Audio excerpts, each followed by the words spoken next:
어느 노부부가 텔레비전 프로그램에 출연하였습니다. 그 프로그램은 단어 설명하기 게임이 진행되는 프로그램이었습니다.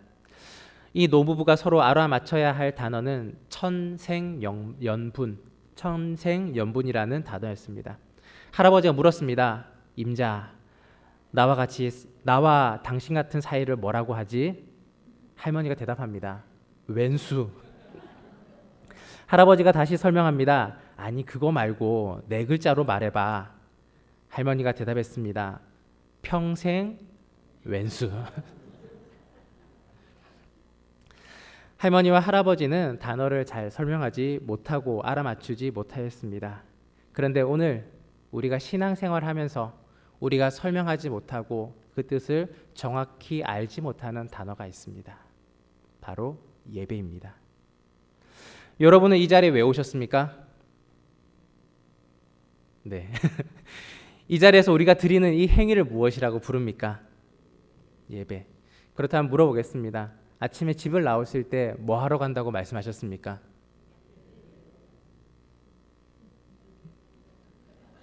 교회 간다? 예배 보러 간다? 말씀 들으러 간다? 은혜 받으러 간다?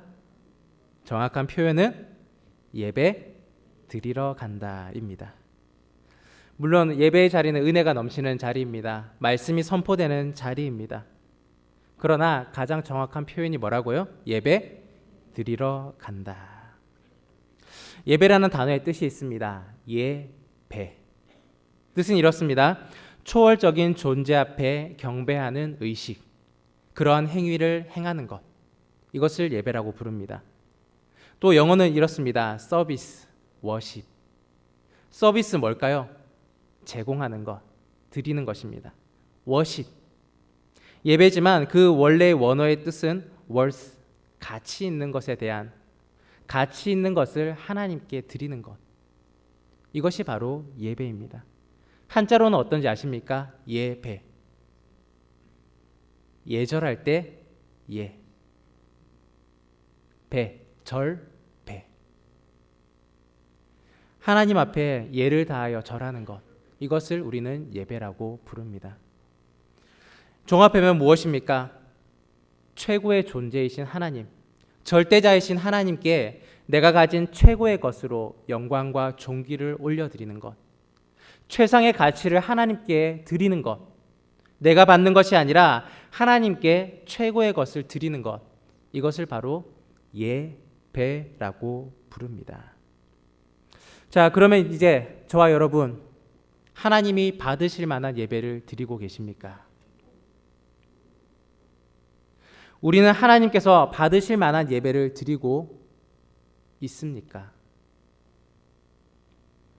성경을 읽다 보면 참 이해가 안 되는 본문들이 종종 있습니다.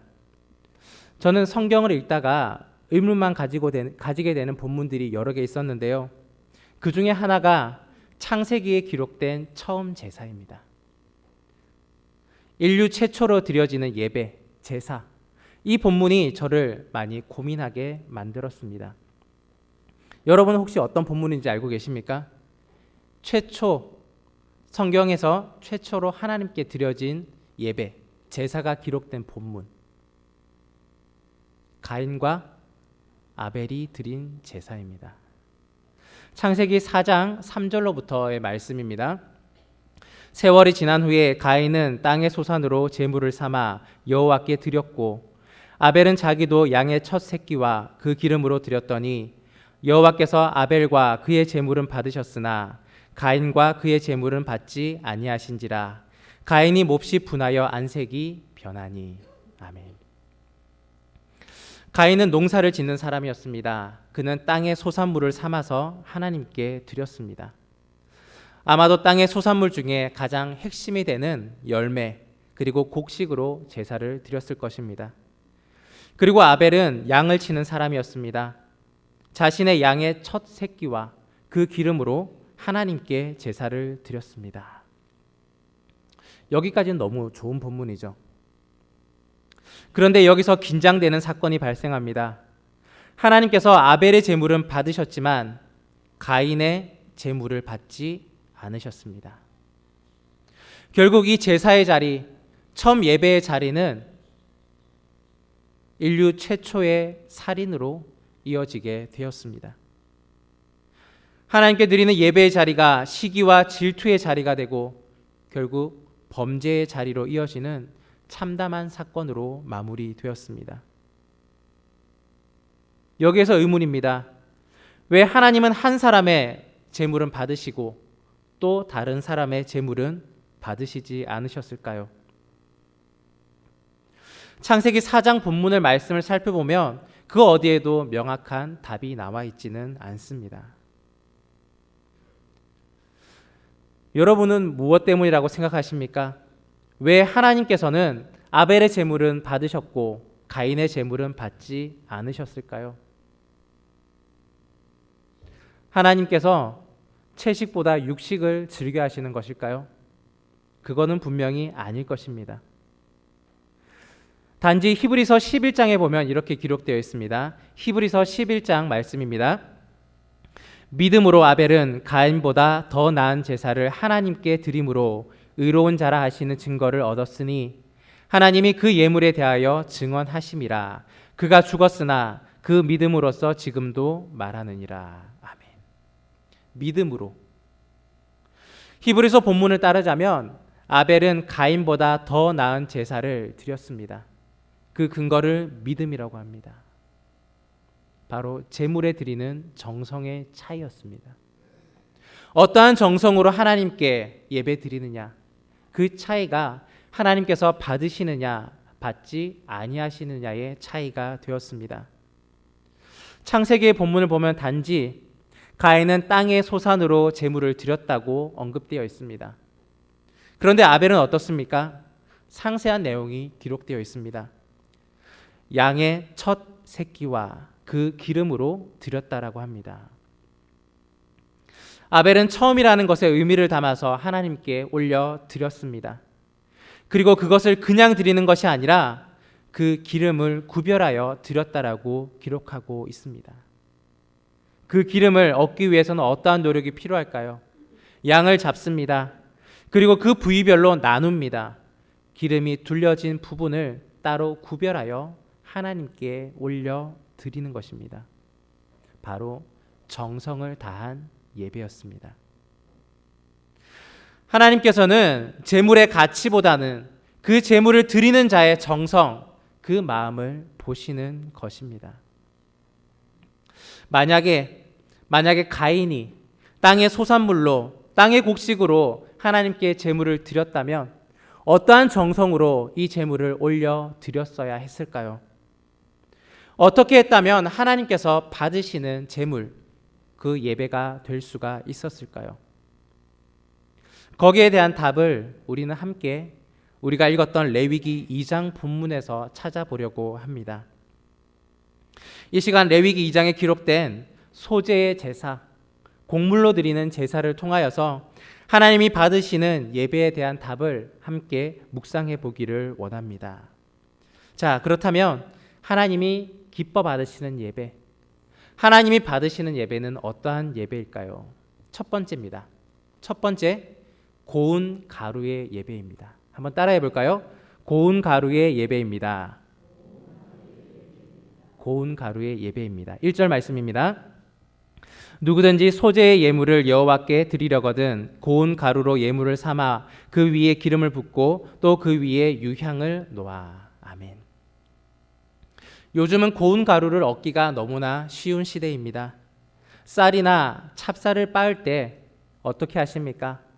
가까운 방앗간을 찾아갑니다. 그러면 방앗간에서는 기계에 넣어서 균질한 품질의 고운 찹쌀가루, 쌀가루를 우리에게 제공해 줍니다. 그런데요, 밖에 나갈 필요도 없습니다. 여러분 집에 있는 기계가 있으시죠? 믹서기가 있습니다. 믹서기를 닮은 아주 유용한 기계들도 많이 있습니다. 어떻게 하십니까? 필요한 양만큼 그 기계에 넣고 전기 스위치를 꽂고 돌리기만 하면 됩니다. 내가 원하는 그 고운 가루를 내가 원하는 균질한 품질로 얻을 수가 있습니다. 그런데 구약 구약 시대의 소재의 재물을 고운 가루로 만들기 위해서는 어떻게 해야만 했을까요? 첫 번째로 정성을 다해야 했을 것입니다. 첫 번째로 하나님께 드리는 고운 가루의 소재를 드리기 위해서는 특별한 선정 기준이 필요합니다. 가장 첫 것을 하나님께 드립니다. 가장 처음 얻은 것, 그것도 가장 최상의 곡식을 선정해서 하나님께 올려드립니다. 자, 두 번째는 시간의 정성을 다합니다. 첫 번째는 예물의 정성을 다한 것이죠. 기준을 세워서 가장 좋은 예물, 가장 첫 것을 하나님께 드렸습니다. 두 번째로는 시간의 정성을 다해야 합니다. 고운 가루를 얻기까지는 엄청난 시간이 요구되었을 것입니다. 먼저는 그 곡식을 바로 가루로 만들 수가 없습니다. 어떻게 해야 될까요? 햇빛에 말려야 합니다. 가루를 얻기 위해서는 거기에서 물기를 제거해야 합니다. 먼저는 오랜 시간 햇볕이나 그늘에서 충분히 말려야 합니다. 그 다음은 어떻습니까? 고운 가루를 얻기 위하여서 절구나 어떠한 기구를 통하여서 부수어야 합니다. 한 번만 부수어서 될까요? 계속해서 부수고 또 부수어야 합니다. 부수는 것으로 끝나지 않습니다. 가루를 얻기 위해서는 사발에 넣어서 갈아야 합니다. 말리기부터 부수기까지, 그리고 고운 가루를 얻기 위해서 엄청난 시간, 그 시간의 정성이 필요했을 것입니다. 세 번째는 태도의 정성이 필요했습니다. 균질하지 않은 그 가루를 얻었을 때 하나님께 드릴 만한 균질한 가루를 얻기 위해 끊임없는 노력을 했을 것입니다. 맷돌 같은 도구, 그리고 사발 같은 도구, 여러 가지 도구를 사용하여서 고운 가루를 얻기 위하여서 엄청난 시간과 정성을 다하고 태도 또한 바로 했을 것입니다. 이것을 얻기 위해 들어가는 노동, 그 가운데에 예물을 드리는 사람, 어떠한 태도를 가졌을까요? 이것을 갈면서 준비하면서 어떠한 마음을 가졌을까요? 왜 내가 이것을 하고 있을까? 혹은 왜 사서 고생을 할까? 이런 고백은 없었을 것입니다. 하나님이 기뻐하시는 예물을 내가 만들어야지. 하나님께서 받으실 만한 것을 내가 준비해야지. 바로 태도로서 기도하는 마음으로 이 예물을 준비했을 것입니다. 하나님께 예배 드릴 때 하나님께서 기뻐하시는 것을 드려야 합니다. 그 예배의 첫 번째는 바로 고운 가루와 같은 예배입니다. 우리의 정성을 다한 예배입니다. 예물의 정성, 시간의 정성, 태도의 정성을 다하여 드리는 예배, 이것이 바로 하나님께서 기뻐 받으시는 예배입니다. 사랑하는 여러분, 우리 하나님 앞에 고운 가루와 같은 그러한 정성의 예배를 드리는 주님의 백성들 되기를 간절히 바랍니다. 두 번째입니다. 두 번째, 하나님께서 기뻐 받으시는 예배는 누룩과 꿀을 뺀 예배입니다. 한번 따라하겠습니다. 누룩과 꿀을 뺀 예배입니다. 누룩과 꿀을 뺀 예배입니다. 11절 말씀입니다. 너희가 여호와께 드리는 모든 소제물에는 누룩을 넣지 말지니 너희가 누룩이나 꿀을 여호와께 화제로 드려 사르지 못할지니라. 아멘. 누룩이 무엇인지 아십니까? 예전에 많이 쓰셨죠? 뭐 만들 때 쓰셨습니까? 잘 안 들립니다. 네, 무엇인가 만드셨습니다. 그 중에서 특별히 빵을 한번 생각해 보겠습니다. 빵에 누룩을 넣습니다. 이 빵이 어떻게 될까요? 부풀어 오릅니다. 빵에 누룩을 넣으면 부풀어지고 또 그 빵이 연해지고 또 특유의 향이 남게 됩니다. 그것은 누룩이 그 밀가루나 그 반죽에 들어가서 그 밀가루 반죽에 있는 영양분을 섭취하고 그리고 자신이 소화하여서 대사산물을 내기 때문입니다. 누룩이 그 안에 있는 영양 물질을 먹고 대사산물인 가스를 방출합니다. 그런 빵 중간중간에 있던 누룩을 인하여서 그 중간중간이 기포가 생기게 됩니다. 그 기포로 인해서 어떻게 될까요? 빵이 부풀어집니다. 커집니다.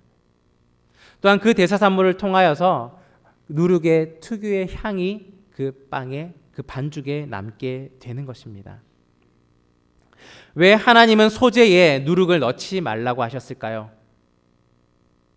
왜 하나님은 하나님께 드리는 그 곡식의 제물에 누룩을 넣지 말라고 하셨을까요? 말하자면 이렇습니다. 누룩은 원래의 것을 변질시킵니다. 누룩은 쉽게 말하면 이렇습니다. 곰팡이의 일종인 효모입니다.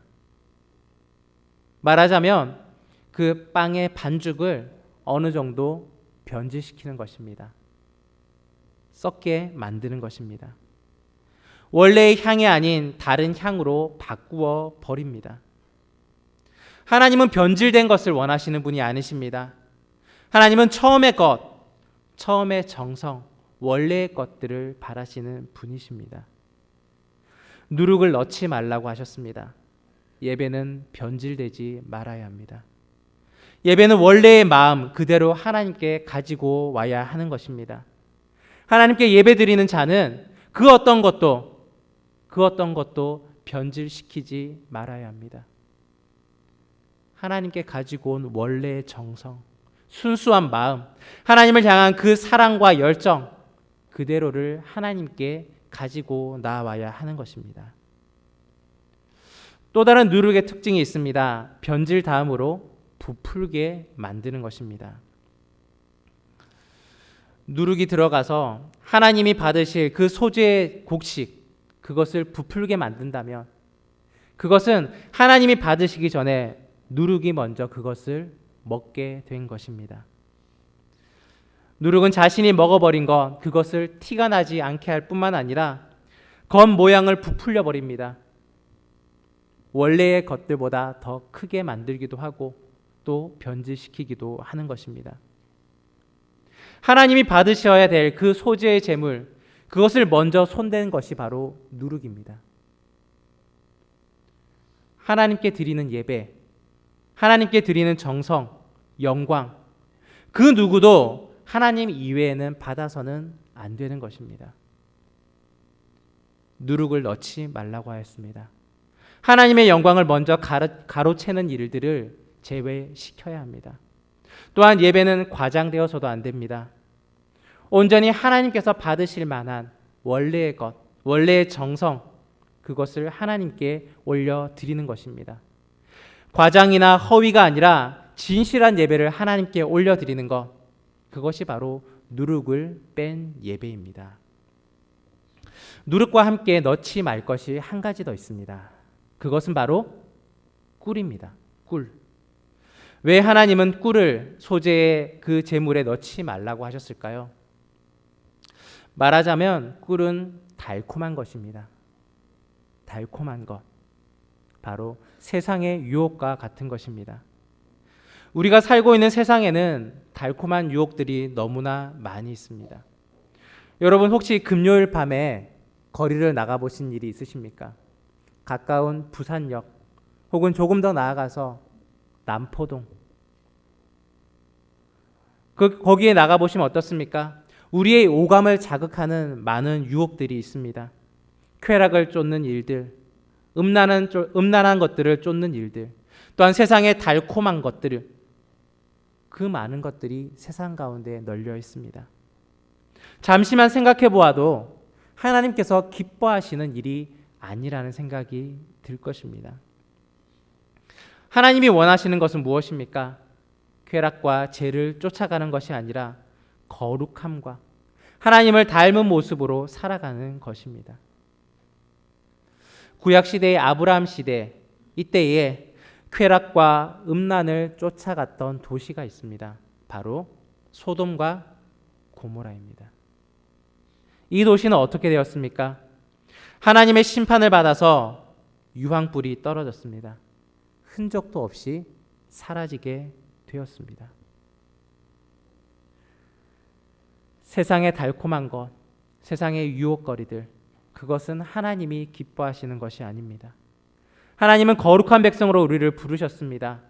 우리 가운데에 세상을 쫓아갈 것이 아니라 변질시키고 부풀리고 거짓된 것을 가지고 오는 것이 아니라 진실함 그대로 하나님께 나오기를 원하십니다. 바로 누룩을 뺀 예배, 꿀을 뺀 예배, 이러한 예배를 하나님께서 원하시는 것입니다. 사랑하는 여러분, 우리의 예배 가운데 누룩을 빼고 꿀을 빼고 하나님이 기뻐하시는 예배의 자리로 나아오는 여러분이 되시기를 간절히 바랍니다. 세 번째입니다. 소금을 넣은 예배입니다. 한번 따라해 볼까요? 소금을 넣은 예배입니다. 13절입니다. 내 모든 소재물에 소금을 치라. 내 하나님의 언약의 소금을 내 소재에 빼지 못할지니 내 모든 예물에 소금을 드릴지니라. 아멘. 소금 잘 알고 계시죠? 오늘도 소금 섭취하셨습니까? 섭취하지 않으셨습니까? 모두가 다 소금을 섭취하고 이 자리에 나오셨습니다. 혹시 그러면 화학식 알고 계십니까? 배운 지 오래되셨죠? 네, NaCl. 네, 여기까지 몰라도 됩니다. 그런데 소금은 빼놓을 수 없는 우리 일상생활에 필요한 물질입니다. 언제 쓸까요? 음식을 만들 때 맛을 냅니다. 그리고 생선을 보관할 때 소금을 칩니다. 왜 그럴까요? 보관 기간을 늘리기 위해서입니다. 또 한겨울, 부산은 조금 관계가 없습니다. 서울이나 위쪽 지방을 가면 눈이 많이 오죠. 한겨울에 눈이 많이 오면 소금이 필요합니다. 이 소금을 왜 칠까요? 눈을 녹이는데 사용합니다. 여러모로 유용한 물질, 이것이 바로 소금입니다. 하나님은 이 소재, 하나님께 드리는 이 제물 가운데 소금을 반드시 치라고 말씀하십니다. 왜 소금을 쳐야 될까요? 소금의 성질이 하나 있습니다. 소금이 제 역할을 하기 위해서는 자신의 모습이 그대로 있어서는 안 됩니다. 소금은 자신의 역할을 다하기 위해서 자신이 녹아 없어져야 합니다. 자신의 모습이 사라졌을 때 그 역할을 온전히 수행할 수 있는 것, 이것이 바로 소금입니다. 예배 자리로 나올 때 여러분은 여러분의 모습 그대로 나오셨습니까? 아니면 여러분을 녹여서 낮추고 여러분의 모습이 아니라 하나님의 보시기에 합당한 모습으로 이 자리에 나오셨습니까? 예배하러 나온 자는 그 예배의 자리에 소금과 같이 자신을 녹여 없어지게 만들어야 합니다.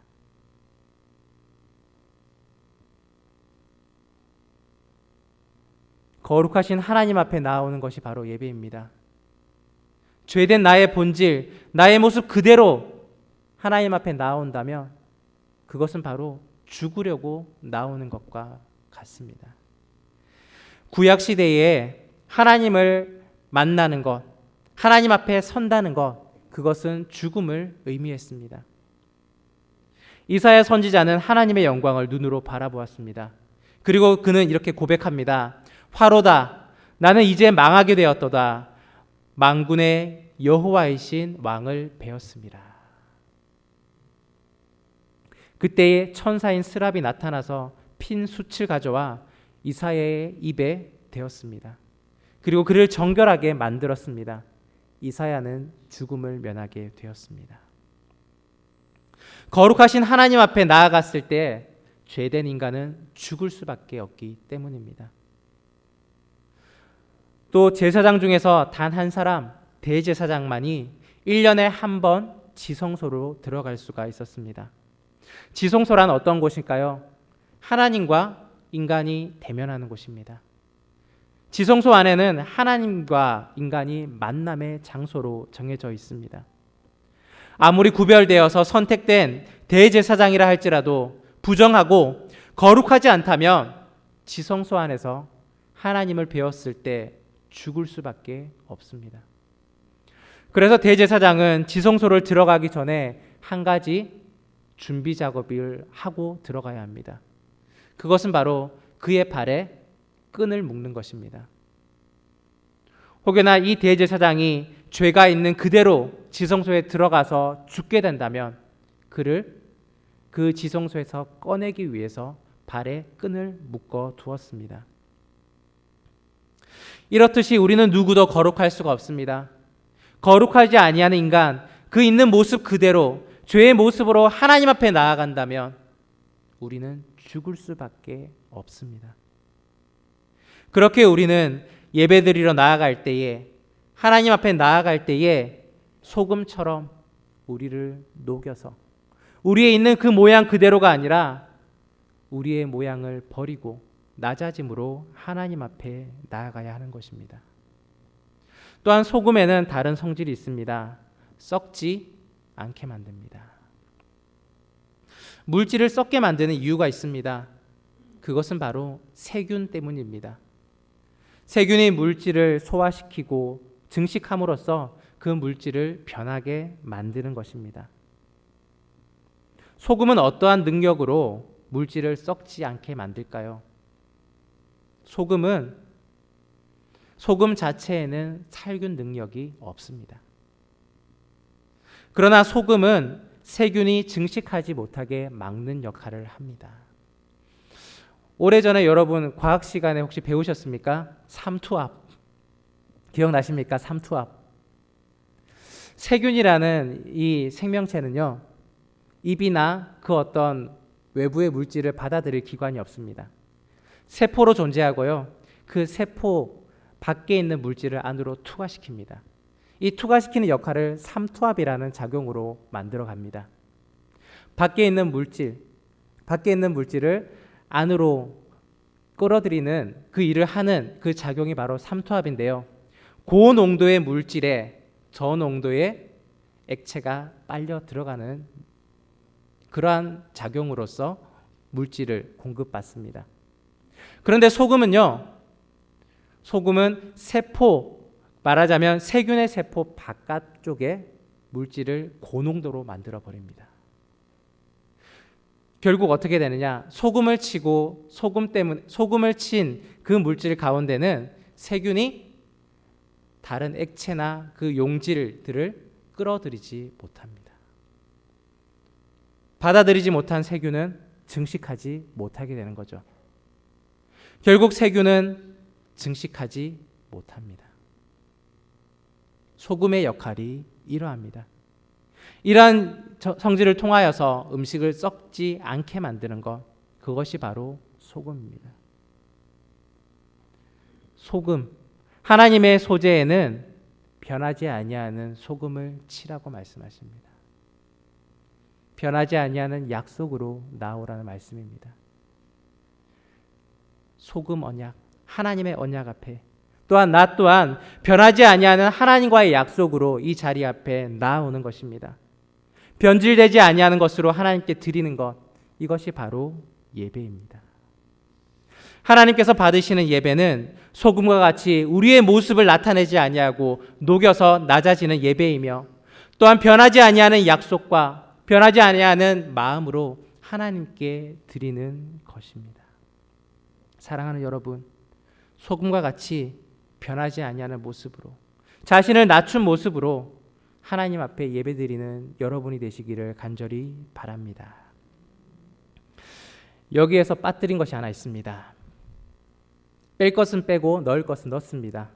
그런데 한 가지 언급되지 않은 것이 있습니다. 우리 1절 말씀 다시 한번 읽어볼까요? 여러분이 가진 성경책 1절 말씀 함께 한번 읽어보겠습니다. 시작.